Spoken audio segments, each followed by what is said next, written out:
Assalamualaikum warahmatullahi taala wabarakatuh. Salam sejahtera. Saya Cikgu Nur Hazimah daripada SMK Datuk Bendahara CM Yusof. Okey, untuk video ini saya akan menerangkan tentang bab 13 teknologi genetik bagi biologi tingkatan 5 KSSM.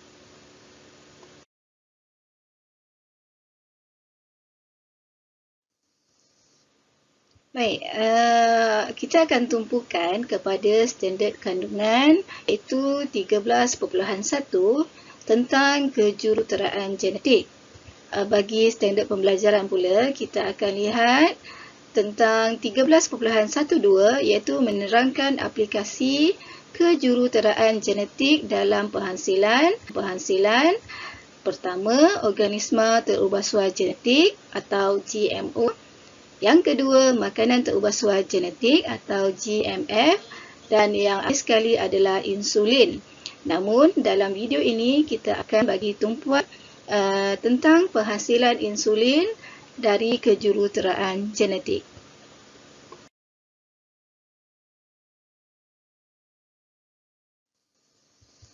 Okey, sebelum kita lihat langkah-langkah untuk penghasilan insulin daripada bakteria, kita lihat dahulu apa itu insulin. Okey, insulin sebenarnya adalah hormon yang dihasilkan oleh sel beta pankreas. Fungsi insulin ini adalah untuk menukarkan glukosa berlebihan kepada glikogen. Kemudian ia juga dapat menurunkan aras gula di dalam darah. Selain daripada itu, ia juga dapat merawat pesakit diabetes untuk menurunkan aras gula. Jadi, apakah kesan kekurangan insulin? Okey, sekiranya seseorang kekurangan insulin, ia akan menyebabkan kencing manis ataupun diabetes. Okey, sekiranya seseorang berlebihan gula insulin, ia akan menyebabkan aras gula dalam darah seseorang itu akan menjadi lebih rendah, dan seseorang itu akan menjadi lemah, berkemungkinan menjadi koma ataupun mati kerana kekurangan gula yang sangat rendah di dalam darah.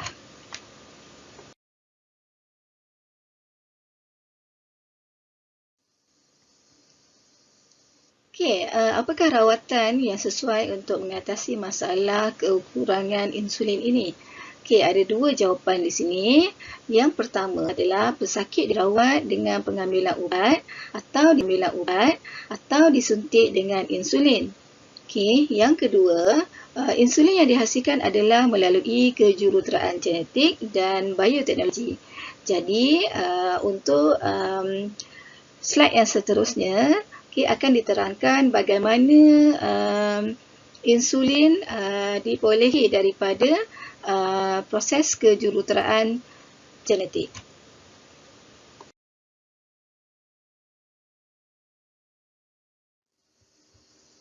Okey, bagaimana bidang kejuruteraan genetik dan bioteknologi ini dapat membantu pesakit diabetes?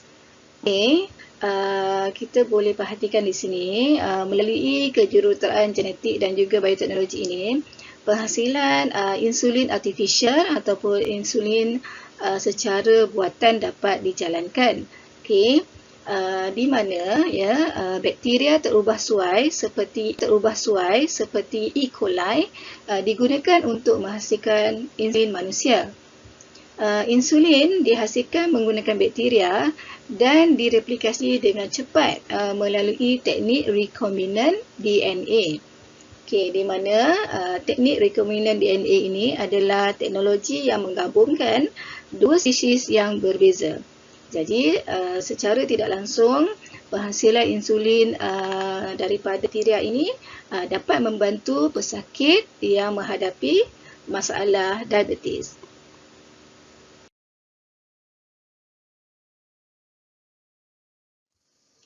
Jadi bagaimana proses penghasilan insulin oleh bakteria melalui kejuruteraan genetik ini? Baik, kita akan perhatikan dalam slide yang seterusnya ini langkah-langkah untuk penghasilan insulin daripada bakteria.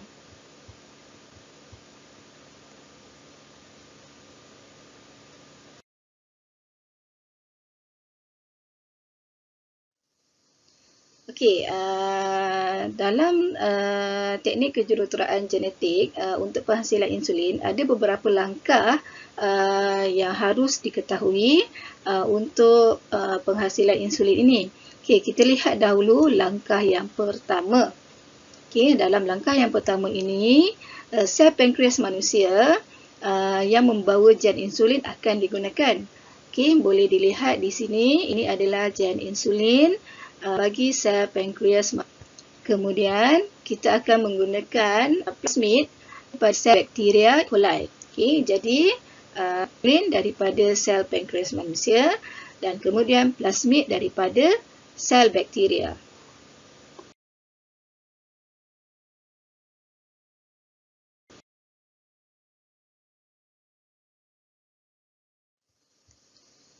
Baik, dalam langkah yang kedua, kita boleh lihat di sini di mana untuk pankreas, okey, fragmen DNA daripada sel pankreas yang mengandungi gen insulin akan didapatkan ataupun akan dipotong dan kemudian plasmid diekstrak daripada bakteria E. coli. Okey, dan di sini pemotongan kedua-dua fragmen DNA dan juga plasmid ini akan menggunakan enzim pembatasan yang sama. Okey, enzim pembatasan ini adalah berfungsi sebagai gunting. Jadi boleh dilihat di sini ini adalah fragmen untuk gen insulin, manakala ini pula adalah untuk plasmid.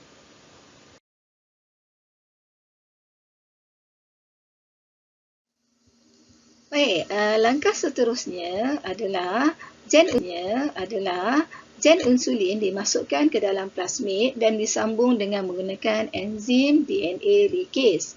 Okey, boleh dilihat di dalam gambar rajah ini gen insulin dan juga plasmid disambungkan. Okey, jadi ia akan membentuk plasmid rekombinant. Okey, langkah seterusnya plasmid rekombinant ini tadi akan dimasukkan pula ke dalam bakteria di mana ia akan membentuk bakteria transgenik.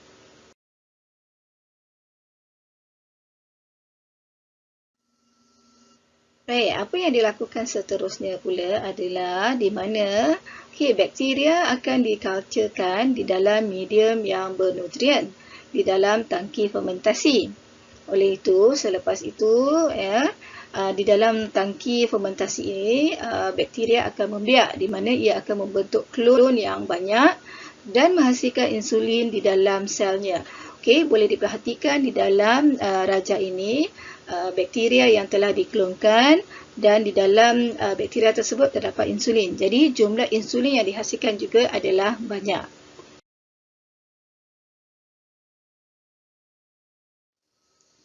Okey, langkah yang seterusnya disebabkan penghasilan insulin yang banyak tadi, insulin ini akan diekstrak daripada bakteria, kemudian ia akan ditulinkan. Okey, selepas ia ditulinkan, barulah ia sedia untuk digunakan dan dipasarkan. Okey, jadi lengkaplah sudah bagaimana penghasilan insulin daripada bakteria.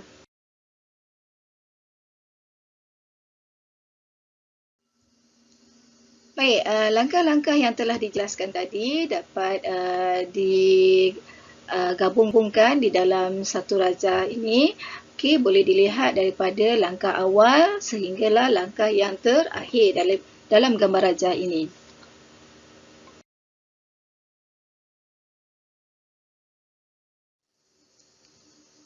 Okey, ini adalah video animasi di mana boleh dilihat bagaimana proses penghasilan insulin daripada bakteria.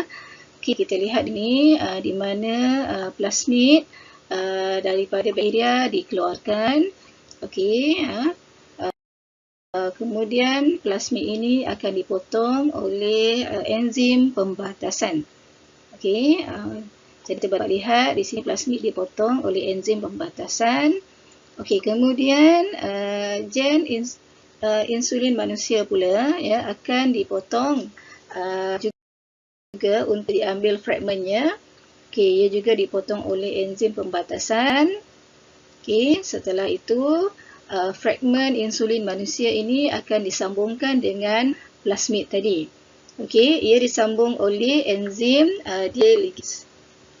Okey, selepas itu ia akan membentuk plasmid rekombinant, di mana plasmid rekombinant ini akan dimasukkan ke dalam bakteria semula.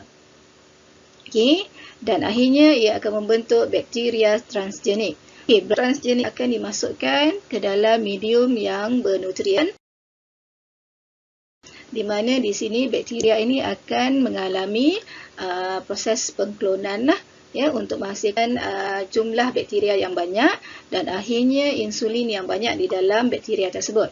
Okey, jadi insulin yang dihasilkan ini boleh diekstrak dan kemudian ditulinkan ikutkan. Okey, jadi ini adalah penerangan secara animasi yang menerangkan bagaimana insulin ini dihasilkan daripada bakteria.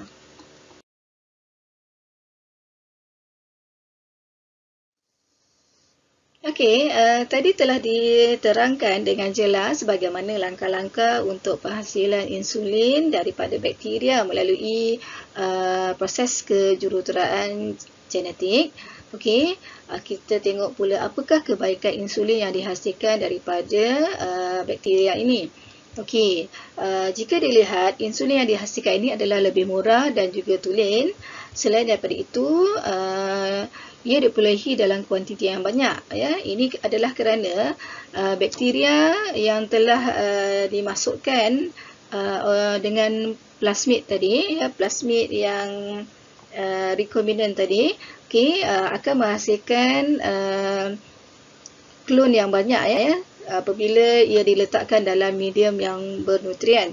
Dan akhirnya ya, jumlah insulin yang dihasilkan juga banyak di dalam setiap bakteria. Oleh itu kuantiti yang banyak dapat dihasilkan lah ya. Okey, dan akhir sekali adalah kualiti bagi insulin yang dihasilkan itu adalah sama secara kimia.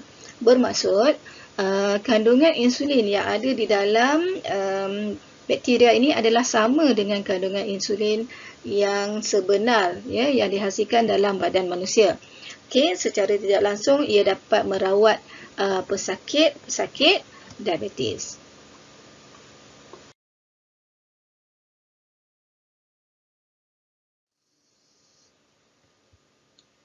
Okey, sekian dahulu daripada saya, Cikgu Noh Hazimah, daripada SMK Datuk Menara CM Yusof, Tanjung Tualang. Okey, diharap penerangan ini dapat memberi pemahaman yang jelas kepada semua murid tentang penghasilan insulin oleh bakteria melalui proses kejuruteraan genetik. Okey, jadi terima kasih kerana menonton video ini. Sekian dahulu. Terima kasih.